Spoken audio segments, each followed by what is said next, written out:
So as you can see guys, ayan yung code ko. Then try natin siyang i-run. Yan, makikita mo username and password. Login and register. So click na register. So tatype ko dito is yung pangalan ko, which is Derry. Password 1234. Then confirm password, which is 1234 again. Then first name, Heather. Middle name ko is Javier. Then last name is Flores. Then type natin dito yung address ko, which is Calantas, Pampanga. So kulang pa siya ng E. So sa gender, type na, fill nito na yung female. Then dito sa birthday is 2004, 11/21. Then after nun, ito natin mga ano yan, i-register natin siya.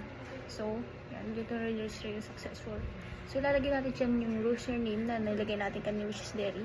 Then yung password na 1234. Then nilagin natin siya. Yan, login successful. Tapos makikita nyo dyan sa dashboard yung lahat ng tinype natin kanina and input. Yan, kulang lang ng A yun. Then log out natin. So you have been log out.